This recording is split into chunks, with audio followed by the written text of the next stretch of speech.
என்னுடைய பேர் மரிய சுரேஷ் ஈஸ்வரி. நான் முல்லைத்தீவு மாவட்ட வலிந்து காணாமலாக்கப்பட்ட உறவுகளின் சங்கத்தின் தலைவி.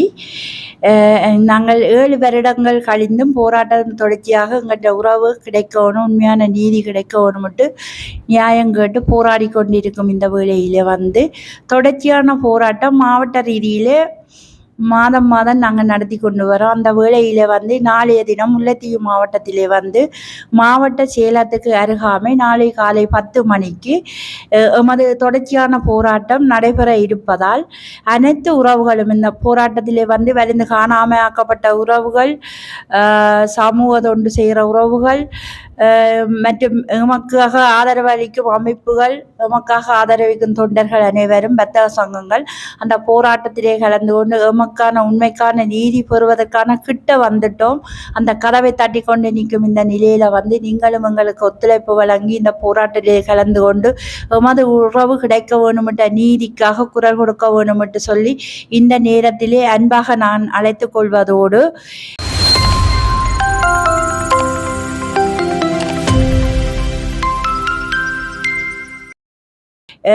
பெரும் நெருக்கடி, இந்த போராட்டத்திலே நீதி எங்களுக்கு கிடைக்க வேணும் என்று சொல்லி நாங்கள் போராடும் இந்த வேளையிலே சர்வதேசத்தின் காதுகளிலே விழக்கூடிய அளவுக்கு நாங்கள் போராட்டத்தை கொன்று விட்டிருக்கின்றோம். அதுக்கு முழு காரணமும் எங்களுக்காக நீங்கள் குரல் கொடுத்த அனைவரும் தான் காரணம்.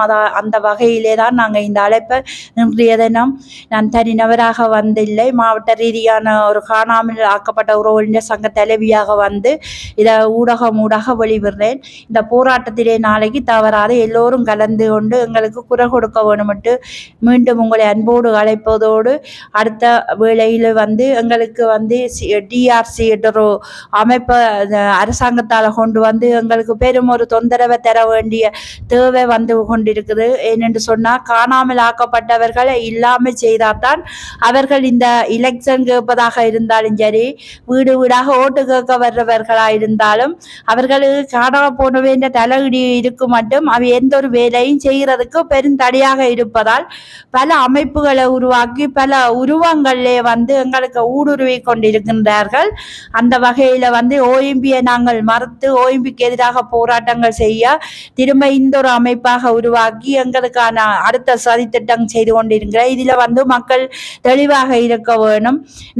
அவர்கள் எங்களை வெறுட்டுகிறார்கள், அவர்களிட்ட பதிவு இல்லை என்றதால் நாங்கள் காணா போனாக்களை தேட இல்லாத உரிமை அவர்களுக்கு இல்லை. நாங்கள் காணா போன உறவுகளை 2009 தொலைத்து விட்டோமோ இல்லாட்டி காணாமல் ஆக்கப்பட்டதோ கைது செய்யப்பட்டதோ கையளிச்சதோ சொல்லி நாங்கள் பதிவு நிரந்தரமாக பதிவு செய்திருக்கிறோம். எங்களுக்கு இந்த அமைப்புகள் பதிவு செய்ய வேணும்ட்டு அதை எதிர்பார்க்காம தான் அந்த நேரத்திலே அந்த பதிவுகளை செய்த நாங்கள் அந்த பதிவின்படி எங்கள் உறவுகளையாவே தேடித்தர வேண்டிய தேவை இருக்கின்றது.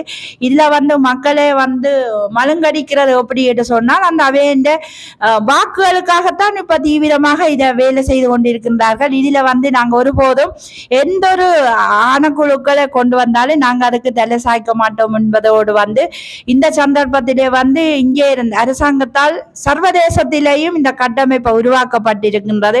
ஏனென்று சொன்னால் பல தரப்புகள் எங்களோட தொடர்ச்சியாக கலைச்சு கொண்டிருக்கின்றார்கள். உள்நாட்டு பொறிமுறைக்கு போனா என்ன, உள்நாட்டில தானே உங்களுக்கு பிரச்சனை தீர்க்கலாம், வெளிநாட்டில் என்னென்று பிரச்சனை தீர்க்கிறது சொன்னா எல்லா நாட்டுக்கும் சர்வதேசம் பிரச்சனை தீர்க்குது, எங்களுக்கு மட்டும் அந்த நாட்டில பிரச்சனை தீர்க்கலாம். அப்ப இதுல ரணில் ஐயா அவர்களை கொண்டு வரதுக்காக அவர்கள் கை கொடுக்கிறார்களா இல்லாட்டி உண்மையில எங்களுக்கான நீதியை பெற்று தருவதற்காக இப்படி வருகிறார்களா ரெண்டு கேள்விக்குறியில இருக்கின்றோம். ஆனா சர்வதேசத்தில் அந்த உருவாக்கப்பட்டு கட்டவிட்டு இங்கே விடப்பட்ட அந்த அமைப்புகள் உண்மையில எங்களுக்கான நீதியை நாங்க பெற்றுக்கொள்ளுவோம். எங்கெந்த இதை சாட்டி அவர்கள் அமைப்புகளை உருவாக்கி நிதிகள் பெறுவதற்கு நாங்கள் பாதிக்கப்பட்ட தரப்புகளை எங்களை அதுக்கு பலிக்கிடாயாக்க வேண்டாம். வேணும்னா பாதிக்கப்பட்ட ஆக்கள் நீதிக்காக போராடையில நீதிக்காகத்தான் நாங்க போராடுகின்றோம். எங்களை ஒரு அறிக்கையை கொண்டு வருவார்கள், இந்த அறிக்கையை பார்த்துட்டு டக்குன்னு சைன் வையுங்கோன்னா நாங்கள் சைன் வச்சுட்டு போராக்கள் முதல் இருந்திருப்போம். இப்ப 2017 பிறகு நாங்கள் அப்படியான ஆட்களாக இல்ல மாறிட்டோம். நாங்க தனித்துவமாக தாய்மார்கள் போராடுகின்றோம். இல்ல அந்த அமைப்புகளாக நீங்க உருவாகிற நீங்கள் உண்மையில எங்க காணாம போன உறவுகளுக்கான நீதி பெற்று தருவதாக இருந்தால் பகிரங்கமாக நீங்க பப்ளிக்கில் அறிவிச்சு எங்களோட வேலை செய்யலாம் என்பதை நான் அதை அறிவித்துக் கொண்டு, அதே நேரம் எங்க வலிந்து காணாமல் ஆக்கப்பட்ட உறவுகள் நாங்கள் போராடி கொண்டிருக்கும் இந்த நேரத்திலே சில சில சூழ்ச்சிகளால நாங்கள் போராட்டங்கள்ல வந்து உடைவுகளை கூடி உருவாக்கப்பட்டுள்ளார்கள். அந்த வகையில இப்ப மாவட்ட ரீதியாக மாவட்ட போராட்டங்கள் தொடர்ச்சியாக நாங்கள் நடந்து கொண்டு இருக்கின்றோம். 8 மாவட்டத்திலேயும் 2017 இருந்து 6 தலைவர்களா நிர்வாகங்களா இருந்தார்களோ அவர்கள் அந்த போராட்டத்தை தெளிவாக கொண்டு போய் கொண்டிருக்கின்றார்கள். அதிலே சில சதிகளை நடத்தி அந்த தலைவர்களை இல்லாம செய்தால் தங்களுக்கு கரைச்சல்கள் வராது, இல்லாட்டி அந்த நிர்வாகங்கள் உடைக்கப்பட்டால் இந்த காசுகளை வேண்டிக் கொண்டு அம்மாக்கள் போவார்கள் என்ற ஒரு திட்டம் சரியாக தீட்டப்பட்டதால இந்த போராட்டங்களை மழுங்கடிக்கிறதையும் உடனடியாக நிறுத்தி 8 மாவட்டம் என்றது இல்லாமல் மாவட்ட ரீதியான நிர்வாகங்கள் தான் இப்ப நடக்கின்றது. இதே நேரத்தில் நிர்வாகங்களை சந்திப்பவர்கள் மாவட்ட ரீதியான தலைவர்களோட நீங்க நெருங்கி இப்ப சர்வதேசத்தில இருந்து வாரவர்களா இருந்தாலும் சரி, தூதகங்களா இருந்தாலும் சரி, அமைப்புகளா இருந்தாலும் சரி, எல்லா மாவட்டத்திலேயும் போராட்டங்கள் நடத்தி கொண்டிருக்கின்றார்கள். போராட்டம் நடந்து கொண்டிருக்கிறது. அவர்களோட சேர்ந்து அவர்களுக்கு தெளிவுபடுத்தி நீங்க என்ன வேலை திட்டம் செய்கிறீர்கள் அவர்களை கூப்பிட்டு கதைச்சு அவர்களுக்கு பிரச்சனை சொல்லித்தான் இந்த வேலைகள்ல நீங்கள் ஈடுபடலாம் என்பதையும் இந்த நேரத்திலே சொல்லி, இந்த போராட்டத்தை சாட்டி நிதிகள் சேகரிக்கப்படுகின்றது என்கின்ற காதிலே எட்டப்பட்டிருக்கின்றது. உண்மையிலே இந்த நிதிகள் யாருக்கு சேகரிக்கப்படுகிறது எங்களுக்கு தெரியாது. ஆனா அந்த பிரச்சனைக்கு எங்களையும் இந்த மக்களுக்கு பிரச்சனையை கொண்டு வர முயற்சிக்கிறோம். அந்த நிதி சேகரிப்பவர்களோ இல்ல அந்த நிதி கொடுப்பவர்களோ மாவட்ட ரீதியில போராட்டங்கள் நடக்குது, ஆனா ஒருவருக்கும் அந்த நிதிகள் கிடைப்பதும் இல்லை. அந்த நிதிகளை சேகரிப்பவர்கள் எங்களுக்கு தெரியப்படுத்துறதும் இல்லை. இதை வந்து நான் இந்த இடத்துல உறுதியா சொல்லிக்கொண்டு, இப்பவும் சில அயல் நாடுகளிலே வந்து எங்கள் சார்ந்த உறவுகள் மாதிரி போய் நிதிகள் சேகரித்துக் கொண்டிருக்கின்றார்கள் என்று எங்களுக்கு தகவல் கிடைச்சிருக்கு.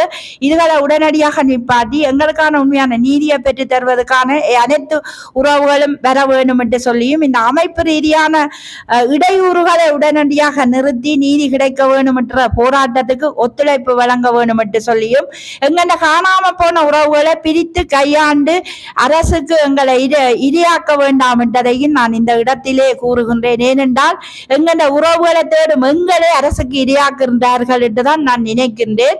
இந்த வகையிலே இந்த போராட்டம் எவ்வளவு எழுச்சியாகவும் சர்வதேசத்தின் காதுக்கு போகக்கூடியதாகவும் நாங்கள் வீதியிலே போராடி இருக்கின்றோம்.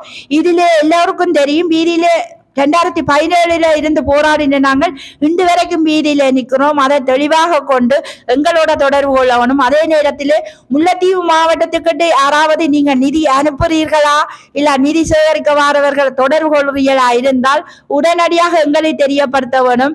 ஏன்னா மாவட்ட ரீதியான போராட்டத்தை நாங்க தான் நடத்துகின்றோம், அதை பப்ளிக்காக உங்களுக்கு தெரியப்படுத்துகிறோம். சில வேளை நீங்க மறந்தாலும் அப்ப அந்த ரீதியிலே வந்து தொலைபேசி இலக்கம் உங்களுக்கு எல்லோருக்கும் கூடுதலாக தெரியும். அந்த தொலைபேசி ஊடாகவோ இல்லாட்டி இங்கே ஊடகங்கள் இருக்குது, ஊடகங்கள் ஊடாகவோ எங்களுக்கு அறிவித்தலாம்.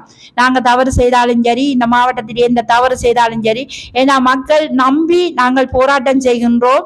இந்த போராட்டத்திலே எங்களுக்கான நீதி டக்கண்டு கிடைக்கிற அளவுக்கு நாங்கள் வேலை செய்து சர்வதேசத்தில் நிற்கிற நேரம் சர்வதேசத்தை முறியடிச்சு எங்களையும் முறியடிச்ச அரசாங்கத்துக்கு ஒரு வாய்ப்பை கொடுக்கறதுக்கான வேலை திட்டம் தான் கடைசியாக நான் சொல்றேன். இந்த எங்களை பிரித்து கையாளுபவர்கள் தனிப்பட்ட ரீதியிலே எங்களை உடைப்பவர்களுக்கு இது ஒரு எச்சரிக்கையாக இருக்க வேண்டும் என்றதையும் கூடி விடைபெறுகின்றேன். நன்றி, வணக்கம்.